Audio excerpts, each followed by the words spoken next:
Hi, my name is David Martin and I'm joined today by my co-host Craig Pattison. This is the Heads and Horizons podcast, where we and our guests discuss the challenges of leadership and how, with a little professional help and support, leaders can better navigate change, deal with organisational complexity and create a more productive and engaging work environment leading to higher team performance.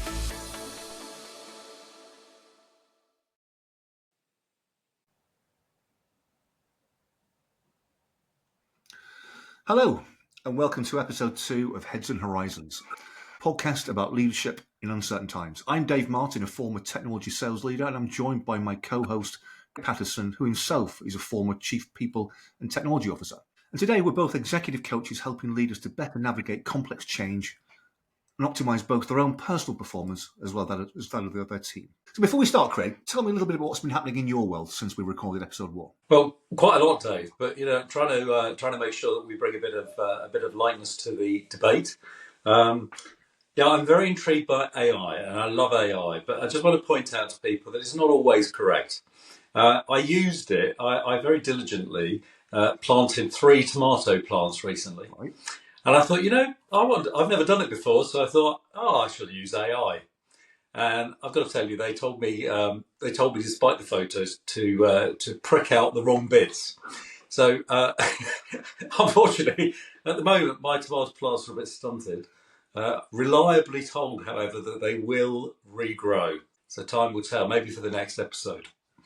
What about you, Dave? Well, I like the tomato topic. Maybe one we'll come back to at some point in the future to see how they've recovered.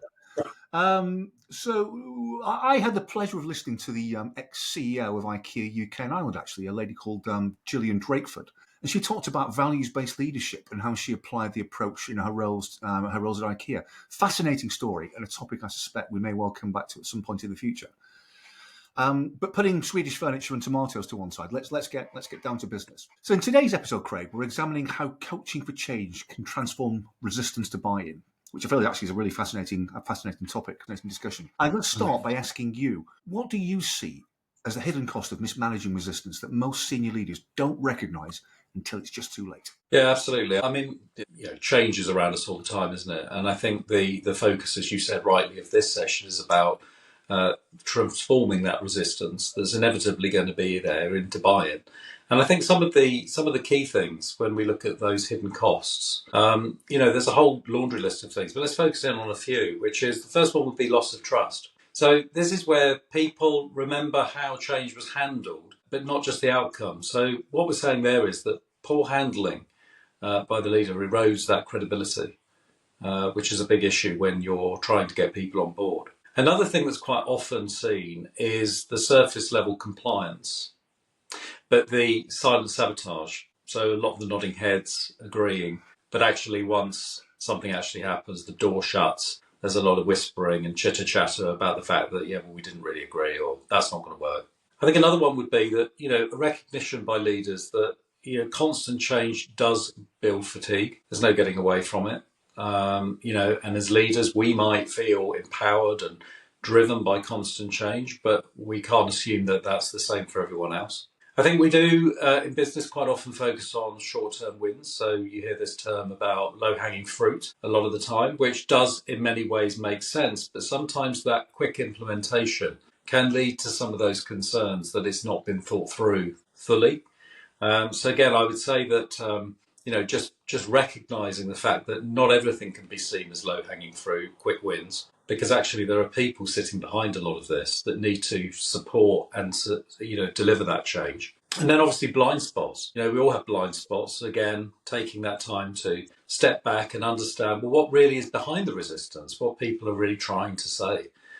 Is there a message in there that we're forgetting that's about risks, maybe to the business, to performance, but also around culture of the business? And the final thing would be that cultural impact. So I think mishandled resistance can lead to fear, apathy, or even worse still, as I've witnessed on many occasions in the past, this passive aggressive resistance that surfaces up.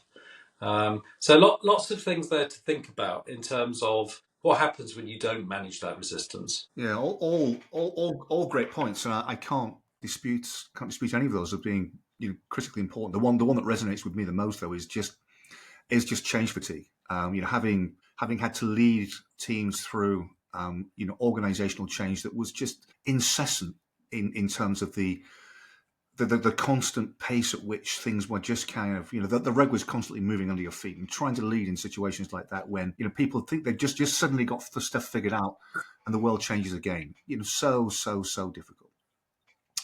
Great point. Thanks, Dave.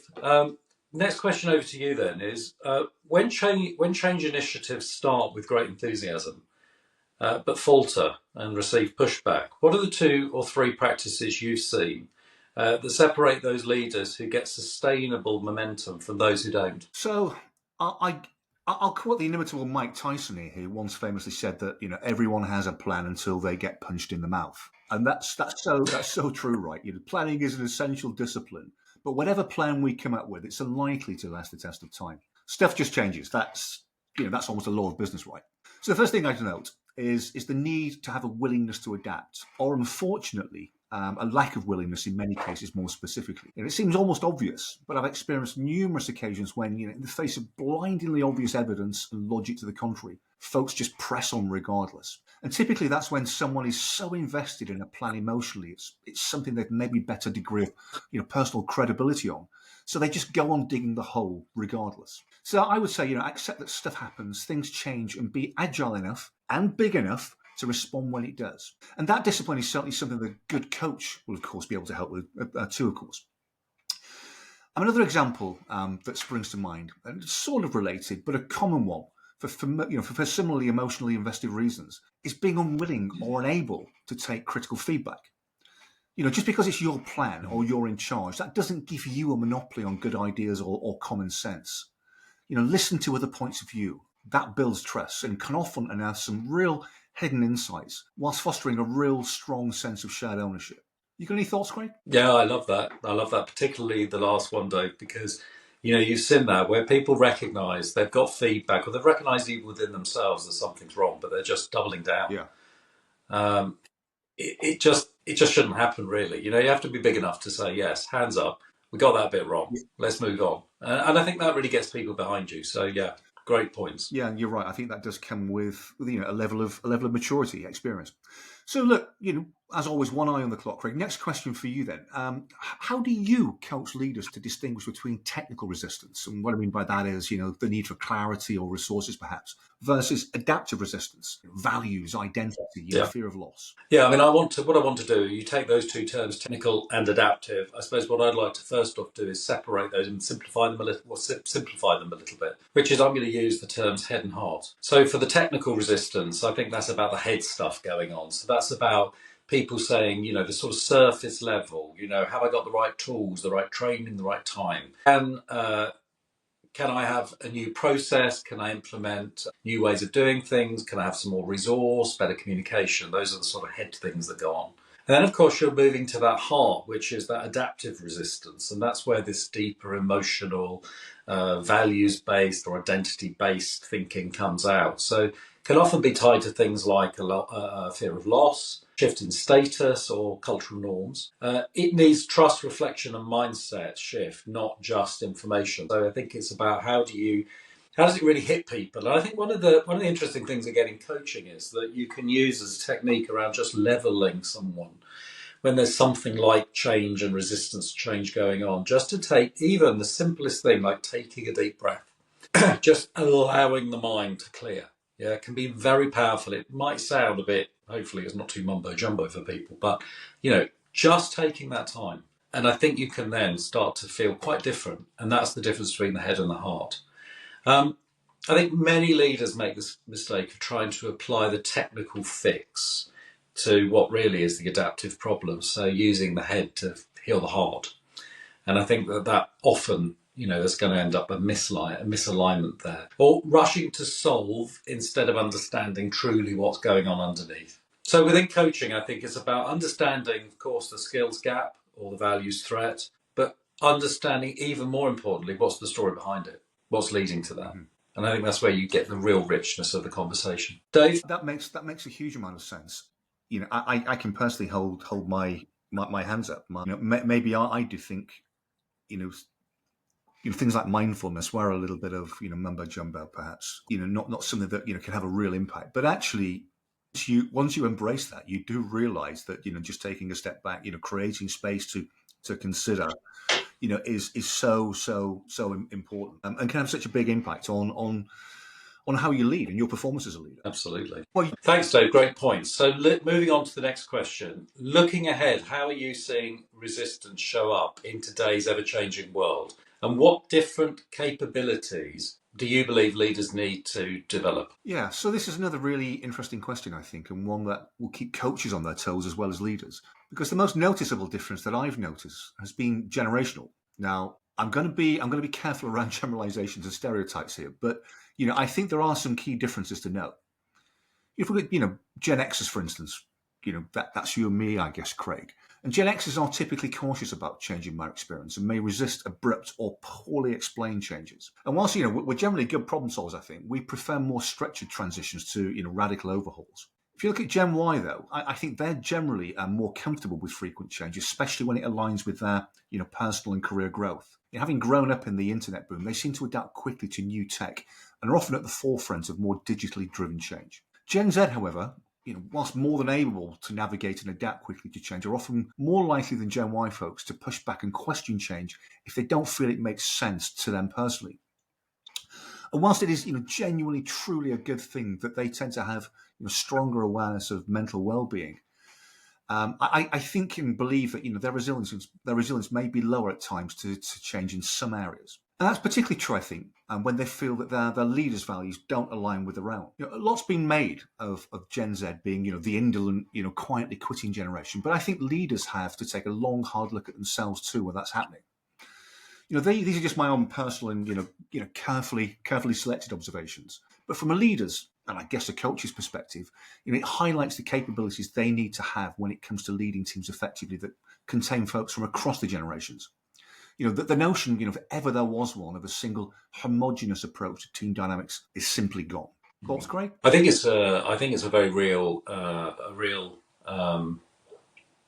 point for leaders nowadays. I don't want to say challenge or problem, so that's why I was pausing really on that point. But I think you are facing now situations where you have got real generational differences, and I think it's trying to cater for those older people in the workforce who, to your point, were brought up in a very different way to those that are just entering the workforce, and then all of those in the middle. So it's definitely, I guess, our forefathers might have said the same thing, that it was ever changing. But I think we are now spanning within the workplace people from sort of 16 to 80 in some cases, and that's taking in a lot of different backgrounds, experiences, and needs. So yeah, I think it's a really pertinent point, Dave. Thanks for that. So just to round up, I think we're both going to have a go at this next question, which is the biggest misconception around resistance. So I'll go first, Dave, and then perhaps you could follow up. Great. So I think the misconception that some leaders have is that resistance means that people are therefore automatically against the change. And I think that's an easy thing to just imagine or for you to feel, that the immediate reaction of resistance is meaning people don't want to go with you, people don't agree. And I think that really we need to dig a bit deeper than that and try to understand what it is that people don't seemingly buy into in respect of the change and what's leading that resistance. So it's not taking the surface level and then assuming either you've got it totally wrong or just driving it through, irrespective, you will do this, that sort of approach. So it's about taking that step back, trying to unpack it, really understanding what really is truly behind things. Sometimes we've got to remember resistance can actually be because people care. I think many leaders, and I'd have to be honest enough to say that I wouldn't have always necessarily thought that initially. But I think if you take a step back and take a little bit of time, you begin to understand what's really going on behind all of this. I think ignoring resistance is a big mistake. I think leaders, the best leaders, will reflect and will have a look and think about, what is really going on there.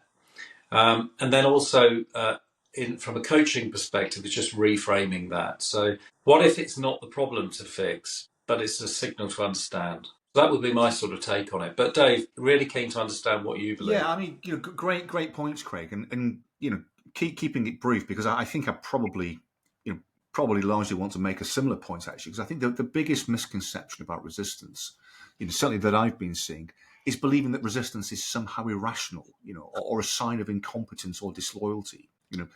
As I touched on earlier, this mindset often leads leaders to dismiss, ignore, or even to try and push through resistance rather than to understand, where it's genuinely coming from, which can quite often be from a really good place. Agreed, absolutely.